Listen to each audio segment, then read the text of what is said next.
उत्तर प्रदेश के एक छोटे से गांव में सुबह होते ही पूरा गांव अपने अपने कामों में जुट चुका था। कोई खेतों की ओर जा रहा था तो कोई अपने आंगन में चूल्हा जला रहा था। इसी गांव के छोटे से खेत में भुवन पसीना बहा रहा था। उसकी मेहनत ही उसके परिवार का सहारा थी।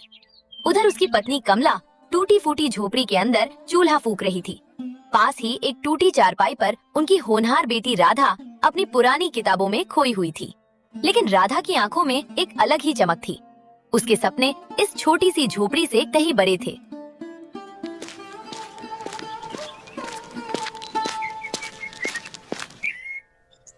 लो जी, थोड़ा पानी पी लो। सुबह मुंह अंधेरे से ही माटी खोद रहे हो। ये जमीन भी अब सूखती जा रही है। कितनी भी मेहनत कर लो, मुट्ठी भर अनाज से ज्यादा कुछ नहीं उगलती।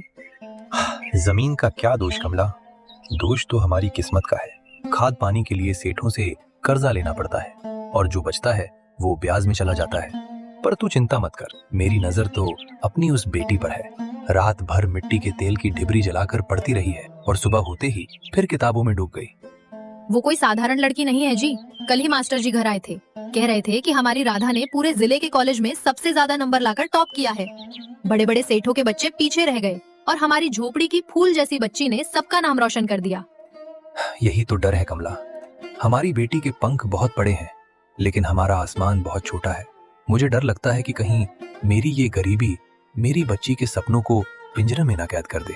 मैं दिन रात इसी सोच में घुटता हूँ कि इसे आगे कैसे पढ़ाऊंगा। देखते देखते शाम ढल गई और रात हो गई।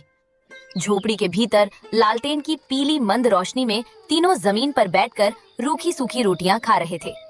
तभी राधा ने साहस जुटाकर अपनी बात कहने का निश्चय किया। बाबा, मुझे आपसे और माँ से कुछ बात करनी है।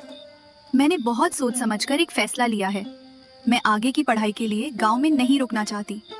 गांव में नहीं रुकना चाहती? तो फिर कहाँ जाना चाहती है मेरी बच्ची? पास के कस्बे में जो कॉलेज है वो तो बहुत अच्छा है। नहीं बाबा, मुझे दिल्ली जाना है। मैं दिल्ली जाकर यूपीएससी की तैयारी करना चाहती हूँ। मैं एक आईएएस अफसर बनना चाहती हूँ। मैं अब और नहीं देख सकती कि आप इस सूखी जमीन में अपना खून पसीना एक करें और फिर भी हमें भूखे पेट सोना पड़े। मैं इस गरीबी की जंजीर को हमेशा के लिए तोड़ना चाहती हूँ बाबा। दिल्ली और यूपीएससी? बिटिया, तुझे पता भी है तू क्या कह रही है? ये अफसर बनने के सपने बड़े लोगों के चोंचले होते हैं। वहाँ दिल्ली में रहने का खर्च, उन बड़ी बड़ी कोचिंग की लाखों की फीस हम कहाँ से लाएंगे? मैं तो दिन रात खटकर भी महीने के 2000 नहीं जोड़ पाता। हम तो उस आसमान के तारे मांग रहे हैं जिसे हम देख तो सकते हैं पर छूने की हमारी हैसियत नहीं है। हैसियत इंसान की मेहनत से बनती है जी। क्या सपने देखने का हक सिर्फ इस गांव के सेठ साहूकारों को है? गरीब का बच्चा क्या सिर्फ मजदूरी करने के लिए पैदा हुआ है? मेरी बच्ची अफसर बनना चाहती है ना, तो वो बनेगी।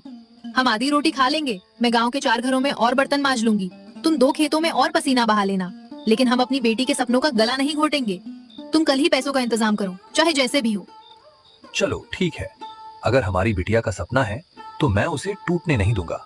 कल से ही पैसों का इंतजाम करने निकलता हूँ। अगली सुबह भुवन भारी मन से गांव की चौपाल पर पहुंचा। उसे लगा शायद गांव के लोग उसकी बेटी की होशियारी को देखकर कुछ मदद कर दे। लेकिन वहां बैठे गांव के बुजुर्ग सुखराम ने जो कहा, क्यों भुवन, सुना है तू अपनी छोरी को दिल्ली भेजने की तैयारी कर रहा है? अफसर बनाने का भूत सवार हुआ है क्या तेरे सिर पर? काका, लड़की होशियार है। मास्टरों ने भी कहा है कि अगर इसे सही पढ़ाई मिल गई तो ये हमारा नाम रोशन कर देगी। बस उसी के लिए थोड़े पैसों की मदद चाहिए थी। अरे पगला गया है क्या तू? लड़की जात है, आज नहीं तो कल किसी दूसरे के घर जाकर चूल्हा चौका ही संभालना है उसे। पराया धन होती हैं बेटियां। ये दिल्ली विल्ली भेजकर किताबों में पैसे क्यों फूंक रहा है? आज जवान लड़की को शहर भेज देगा, कल को ऊंच नीच हो गई तो गांव में मुंह दिखाने लायक नहीं रहेगा। इन्हीं पैसों को संभाल कर रख, कल उसकी शादी ब्याह में काम आएंगे। समाज के नियम मत तोड़ भुवन, वरना बहुत पछताएगा। भुवन ने उस बुजुर्ग की बात का कोई जवाब नहीं दिया। वो मन ही मन ठान चुका था कि अगर वो लोगों के तानों से डर गया तो उसकी बेटी का सपना कभी पूरा नहीं हो पाएगा। वो चुपचाप वहां से चल पड़ा। थोड़ी देर बाद भुवन सेठ गजराज की हवेली पहुंच गया। सेठ अपनी आरामदायक कुर्सी पर बैठा था, जबकि उसके सामने फटे पुराने कपड़ों में भुवन हाथ जोड़े खड़ा था। सेठ जी, मेरी बच्ची बहुत होशियार है, उसे दिल्ली भेजना है पढ़ाई के लिए। मुझे कुछ पैसों की उधारी चाहिए थी। मैं वादा करता हूँ मालिक, आपके खेतों में दिन रात जानवरों की तरह खटूंगा, पाई पाई चुका दूंगा आपकी। बस इस बार मेरी मदद कर दीजिए। मदद? और तेरी? अरे भुवन, तूने अपनी हैसियत आईने में देखी है कभी? जो आदमी 2 वक्त की रोटी के लिए मेरे खेतों की मिट्टी फाकता है, वो आज अपनी बेटी को दिल्ली भेजने के ख्वाब देख रहा है। ये अफसर बनना, ये बड़ी बड़ी किताबें, ये अमीरों के शौक हैं भुवन, गरीबों के नहीं। और रही बात उधारी की, तो मेरी हवेली कोई खैरात खाना नहीं है। मुझे पता है तेरी 7 पुश्ते भी मेरा कर्ज नहीं चुका सकती। ऐसा मत कहिए सेठ जी, मेरी बच्ची का भविष्य आपके हाथों में है। आप जो कहेंगे मैं करूंगा, जिंदगी भर आपकी गुलामी करूंगा। बस एक बार। गुलामी तो तू वैसे भी कर ही रहा है, पर अगर तुझे पैसे चाहिए तो मेरे पास एक रास्ता है। उधारी तो मैं नहीं दूंगा। हाँ, तेरे पास वो जो 2 बीघा पुश्तैनी जमीन का टुकड़ा है ना, उसे हमेशा के लिए मेरे नाम कर दे। उसे बेच दे मुझे, मैं तुझे मुंह मांगे पैसे दे दूंगा। अब फैसला तेरा है, जमीन चुन या बेटी का सपना। अच्छे से सोच ले भुवन। भुवन के लिए ये फैसला आसान नहीं था। वो जमीन उसके पुरखों की आखिरी निशानी थी, लेकिन अपनी बेटी के सपनों के आगे उसने कांपते हाथों से कागजों पर अंगूठा लगा दिया और जमीन सेठ गजराज के नाम कर दी। लो भुवन, अब ये जमीन मेरी हुई। मानना पड़ेगा, बाप हो तो तेरे जैसा। बेटी के सपनों के लिए तूने अपनी पुश्तैनी जमीन तक छोड़ दी। अब देखना है उसका सपना इस कुर्बानी के लायक निकलता है या नहीं। भुवन बिना कुछ कहे पैसों की थैली लेकर वहां से चल पड़ा। जैसे ही वो हवेली से बाहर निकला, मौसम अचानक बदल गया। आसमान में काले बादल छा गए, बिजली कड़की और तेज बारिश शुरू हो गई। मानो कुदरत भी उस बाप का दर्द समझ रही थी। बारिश में भीगता हुआ भुवन घर लौट रहा था।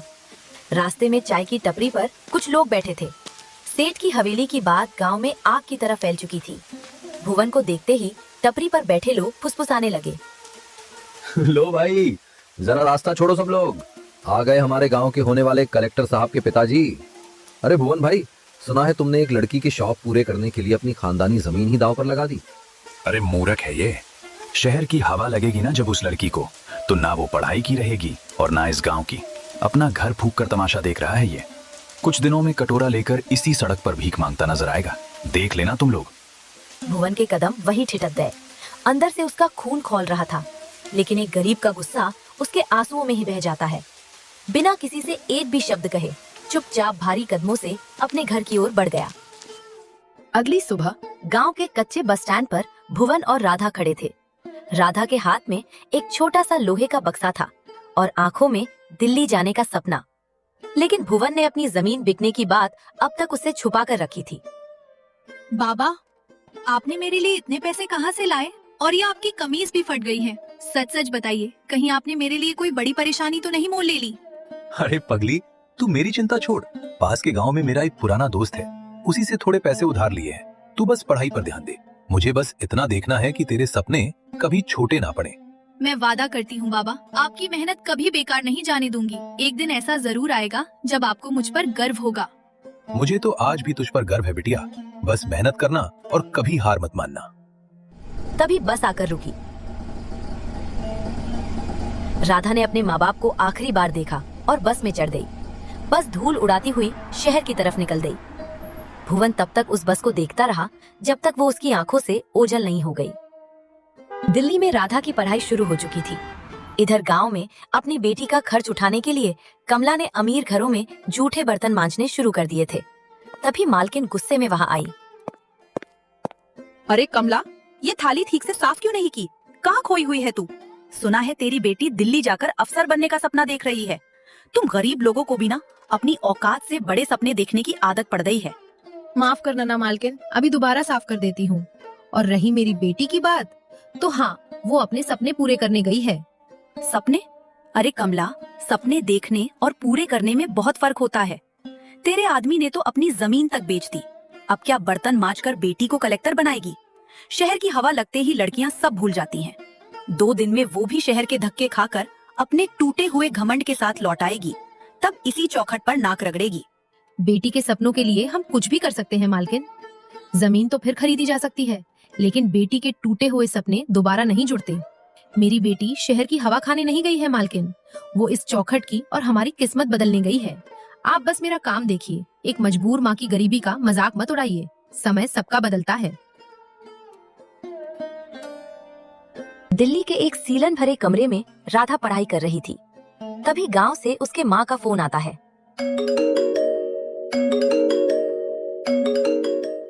हेलो बिटिया, कैसी है तू? मैं ठीक हूँ माँ, लेकिन तुम्हारी आवाज क्यों ऐसी लग रही है? सब ठीक तो है ना? ठीक, सब ठीक नहीं है बेटा। आज मुझे तुझसे सच छुपाना ठीक नहीं लग रहा। तेरे बाबा ने तुझसे झूठ कहा था। तेरी पढ़ाई के लिए उन्होंने किसी से उधार नहीं लिया। उन्होंने हमारी खानदानी जमीन बेच दी। क्या? जमीन बेच दी? मेरे लिए? माँ, मैं तो यहाँ सोचती रही कि बाबा ने सब संभाल लिया होगा और उन्होंने अपना सब कुछ छोड़ दिया मेरे लिए। बेटा, तेरे बाबा ने जो किया अपनी खुशी से किया। इसलिए एक बात हमेशा याद रखना, चाहे कितनी भी मुश्किल आए, चाहे कितनी भी ठोकरें मिले, तू कभी हार मत मानना। जिस दिन तू अपने लक्ष्य तक पहुंच जाएगी, उस दिन तेरे बाबा को लगेगा कि उनकी जमीन नहीं गई, बल्कि उनकी बेटी का भविष्य खरीदा गया था। को लगेगा कि उनकी जमीन नहीं गई, बल्कि उनकी बेटी का भविष्य खरीदा गया था। नहीं माँ, अब मैं कभी हार नहीं मानूंगी। बाबा का ये त्याग बेकार नहीं जाएगा। माँ से बात करने के बाद राधा ने अपने आंसू पोंछ लिए। अब उसके लिए हर दिन पहले से ज्यादा मुश्किल था, लेकिन वो रुकी नहीं। कभी रात रात भर पढ़ती, कभी थक कर किताबों पर ही सो जाती, फिर उठकर दोबारा पढ़ने लगती।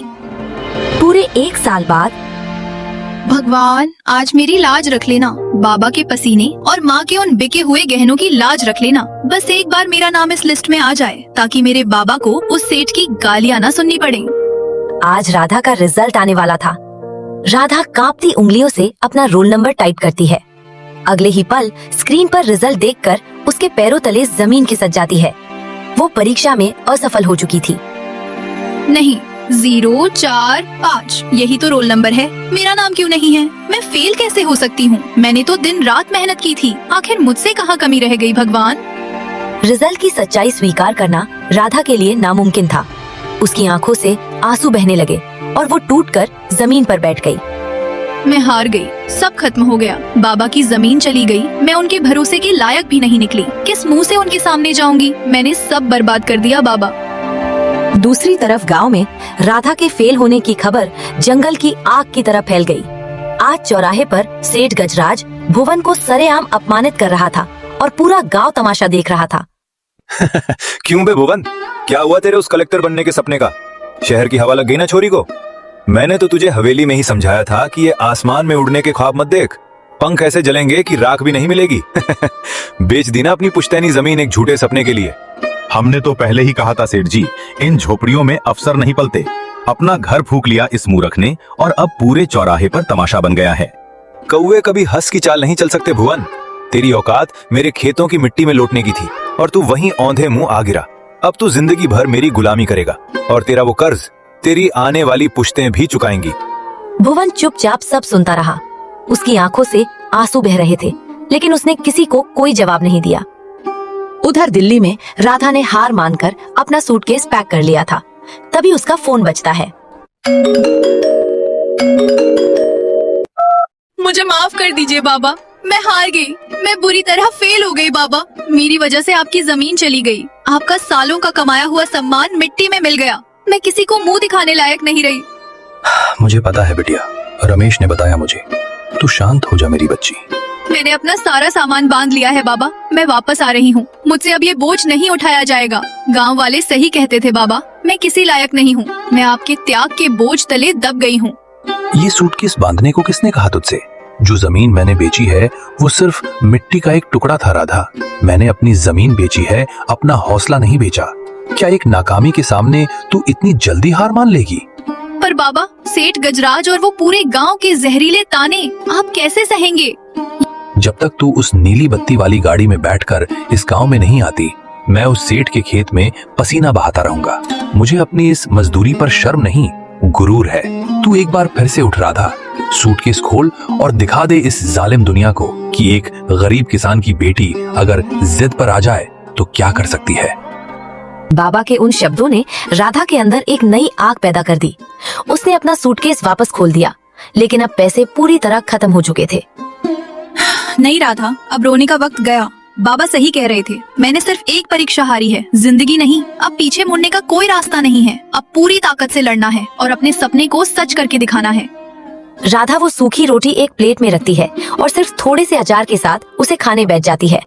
अगर टिफिन के पैसे नहीं हैं, तो मैं एक वक्त का खाना छोड़ दूंगी। ये सूखी रोटी मेरे लिए 56 भोग है, क्योंकि इसमें मेरे बाबा के पसीने की महक है। जब भी मेरी आंख लगेगी, मुझे बाबा की फटी हुई कमीज याद आएगी। अब ये मेरी आखिरी लड़ाई है। इस बार रिजल्ट नॉट फाउंड नहीं, रैंक 1 होगा। ये एक बेटी का अपने बाप से वादा है। समय बीतता गया। दिवाली का दिन आ चुका था। हर घर में रोशनी थी, लेकिन भुवन की झोपड़ी में गहरा अंधेरा था। आज पूरे गांव में दिए जल रहे हैं जी। हर आंगन में मिठाइयाँ बट रही हैं। और एक हमारा घर है जहां आज एक दिया भी नहीं जला। पता नहीं मेरी बच्ची ने आज भरपेट खाना भी खाया होगा या नहीं। पता नहीं क्यों आज मेरा मन बहुत घबरा रहा है जी। धैर्य रख कमला, आज हमारे घर में अंधेरा है क्योंकि हमारी रोशनी दिल्ली की एक छोटी सी कोठरी में बैठकर अपना मुकद्दर लिख रही है। जब राधा अफसर बनकर आएगी तो हमारे घर की दिवाली भी जगमगा उठेगी। हमारी मेहनत बेकार नहीं जाएगी। उधर दिल्ली में राधा ने अपने कमरे की खिड़की दरवाजे बंद कर लिए थे। बाहर पटाखों का भारी शोर था। ये शोर, ये जश्न, ये खुशियाँ मेरे लिए नहीं है। मेरे बाबा आज अंधेरे में बैठे हैं ताकि कल मेरी जिंदगी में उजाला हो सके। मेरी आंखें जल रही हैं, पीठ दर्द से टूट रही है, लेकिन मैं रुक नहीं सकती। जब तक इस किताब का आखिरी पन्ना खत्म नहीं कर लेती, मैं नहीं रुकूंगी। मेरी दिवाली की रोशनी अब पटाखों से नहीं, मेरी कामयाबी से निकलेगी। दिवाली की उस रात के बाद कई महीने बीत गए। आज यूपीएससी की मुख्य परीक्षा का दिन था। परीक्षा हॉल में गहरा सन्नाटा था। घंटों से लगातार लिखते लिखते राधा का शरीर थक चुका था, लेकिन उसका हौसला अब भी अडिग था। नहीं, मैं अब नहीं रुक सकती। बाबा ने मेरी जिंदगी संवारने के लिए अपना सब कुछ दांव पर लगा दिया। आज मेरा हर जवाब उनके सम्मान और हमारी जमीन की लड़ाई है। मुझे हर हाल में जीतना है। मुख्य परीक्षा पास करने के बाद आज राधा एक साधारण सी सूती साड़ी में यूपीएससी के इंटरव्यू